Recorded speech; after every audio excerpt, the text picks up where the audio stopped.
Good morning. It is Sunday, the 27th of November. Some really strange skies out there. Let's see if I can get you a shot of them. They may have been inside for a little bit already and getting some stuff done. And yeah, it's. Anyways, I posted a picture of it on Facebook this morning. It wasn't just red; it was red. And the old adage is, red sky in the morning, sailors take warning. So, if you're a sailor, you better be taking some warning there. Supposed to get about a quarter inch of rain, maybe a half inch total, within the next 24 hours. Warmer temperatures, supposed to be in the upper 40s. So you can check that out. See what's going to happen. It's going to be a wet, interesting day. We were going to go to the Christmas train tonight, but I don't think we're going to do that if it's raining, simply because it's raining. Last night we were in Lake George and we came home fairly late. Grandson came down and did the chickens and said there was another hen gone. So I'm trying to look and see what is what and how they can possibly be getting in. And it's possible right here on this section.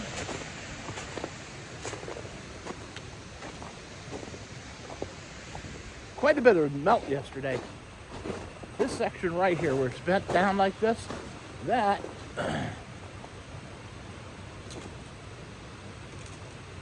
could lead to a critter.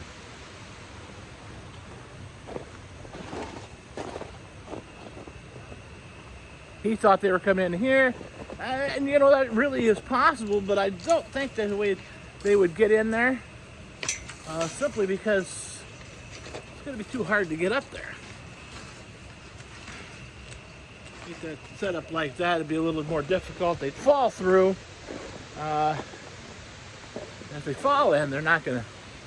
May have to put the other netting up there, but we'll see. Put some sawdust down for the chickens inside the coop. I haven't been letting them out. I did just to protect them. We're going to walk up and take a quick gander. Ran the tractor a little bit yesterday. Moved it around. Still leaking. It didn't fix itself amazingly. And I thought maybe it would. But there we go again. Definitely got to put the chains on it this week. It will. It won't go up the hill. So even with the brand new tires, they dig, but that's about it. I also need to put the weight box back on. That's up on top of the hill. So, or I'm going to put the logs on it. I don't know. I haven't figured that one out yet. You see the pool. Over there is the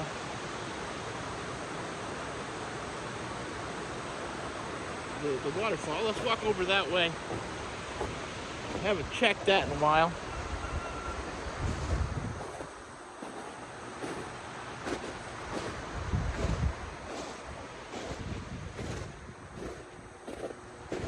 Snow's crunching.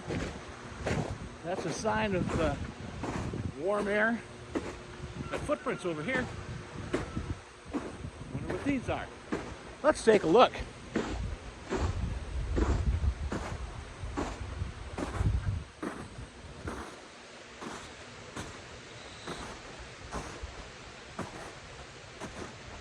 Looks like deer.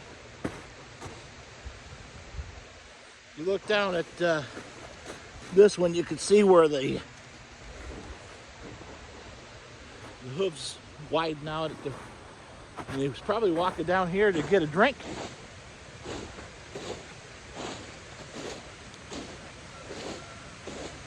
Maybe been down here nibble on some of this lower foliage.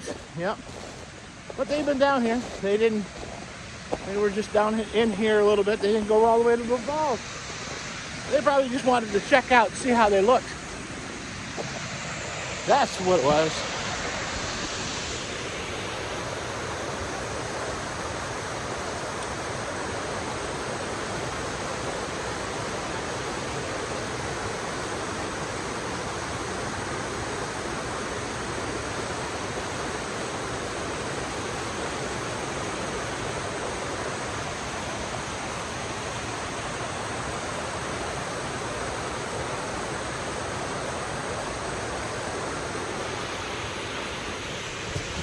We'll swing around here and you look downstream a little bit.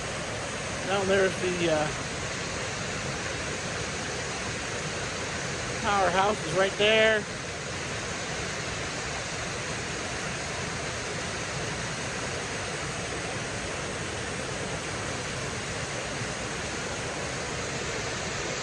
We'll walk that way a little bit.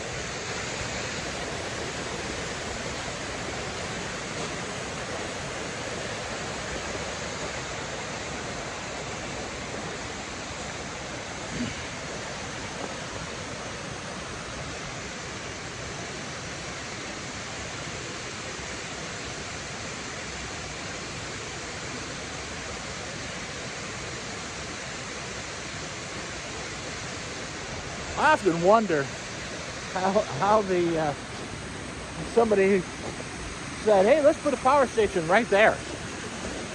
You know, I don't know what the thought process was. I know that they were looking. A group of business people were looking to modernize their establishments, and they were pretty much hotels. They wanted to power them and get electric lights in. Just bring them up to what the people from New York City were used to at that time. This was where they were all hanging out. And so they had a meeting and they talked it over and they decided to purchase Dexter Slack's water system. And that was the first time that they did anything like that. Well, when they decided to do that, they also needed to put it into a corporation or to let a corporation run it. So they incorporated the Village of Speculator. It was called Speculator prior to that because the post office was Speculator. Prior to being called Speculator, it was Newton's Corners because Mr. Newton owned a store on the corners. Funny how that works. But there was another Newton's Corners in New York. We get that story all the time from people. Deer has been pretty rampant up through here. Generally, we don't see a lot of wildlife coming up through here, but there's branches down, and we've got a rabbit living over in here somewhere, under this, probably in this brush here. There's also brush over there that they could get under. But anyways, going back, they a lot of communities started their post office and called it whatever they wanted, and then as the post office modernized, they said, well, you can't have two post offices in the state the same name. It's just way too confusing.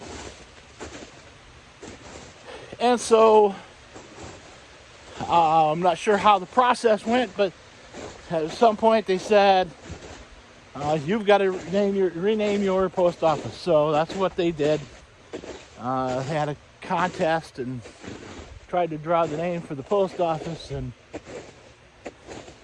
story goes, or I've been told the story goes, that they couldn't come up with a solution to the name. Too many arguments, too many too many people wanted to name it something else, and I'm sure that people wanted to name it after themselves or relatives or whatever. So the deadline was looming close. The postmaster came out, looked at the mountain, Speculator Mountain, said, "We're calling it Speculator." So that's the story that I was told. I don't know if that is correct, but that's at least the story that I've been told. History, local, especially local history, truly all history, is only told by the people who won, or it turned out their way. The winners always establish what the history really was. The evil people are who are the enemies of the people who won. So if you really delve into history and not take history for what the book says, and start talking to different people, and especially if you can find people that were alive at the time, you'll find out a whole bunch of different stuff. There's a lot of things that nobody will tell you about. So so down here where I was, down here now, this is where I scraped off yesterday. I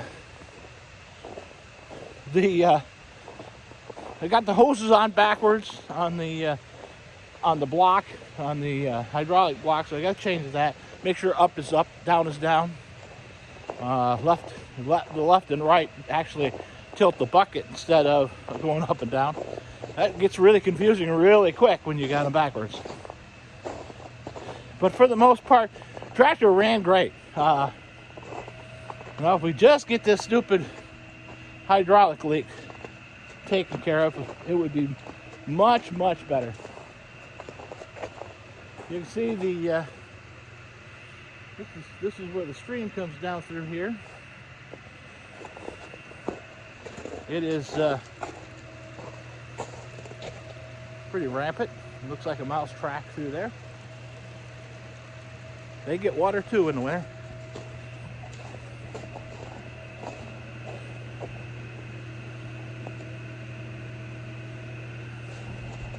So I guess we'll go back inside. I don't want to walk down there. It's just too slippery today. And I would fall down. And then you would laugh. So anyways, we got a lot of, several videos, not a lot, several videos on things happening in Lake George yesterday. They did a phenomenal job. And it's, the photos and the videos that I have there are well worth looking at. Like and share them. That helps me out. Let me get you straight here. Wow. All right. So, anyways, as you hear, we are running this morning. We're at 178 kilowatts. So we're up again from where we were. That just tells you that we had a melt. The water's running. Which is a good thing. We've got 100 kilowatts on a small unit yet to go before we have to really start worrying about it. Once it hits 175, 180, we're past max. Maximum is supposed to be 200 and 250. So that's the maximum. I've ran 280 off of it before. Why? Don't know. Couldn't tell you. But it was rewound a couple years ago, so it's probably just a little bit more efficient than it used to be. And however, I don't want to do that. I don't want to run hard. So we'll run it till it don't run no more, and where it cuts off, we'll start running. When we hit near 250, I'll start up the other unit. And what that does is kind of equals things out. I'll probably do it prior to that, just because the efficiency of the bigger unit. If we hit 200, I could turn on the other unit and probably keep about 240 or 250 maximum kilowatts out. That's one of those things that you come across with a little bit of experience. You see, you know what happens, and you know where the maximum is and what can happen. Not that I'm a sheer professional at it, but I've done it for a number of years now, and I know what's happening. And the company's in business to make money, and that's what we're intending to do. So, that being said, I got to work on the timesheet for the week. I've got my numbers for today. That's already logged in the logbook. I'm going to take everybody out to breakfast this morning, just because that's the kind of guy that I am. But anyhow, I'm going to be doing that, working on that kind of stuff. Getting this all my expense reports done and all that. So anyway, I'll let you know how the day goes with the weird red sunrise, and I'll keep you posted. Something happens, something exciting happens, I'll shoot you a video. All right, I'll talk to you later. Bye.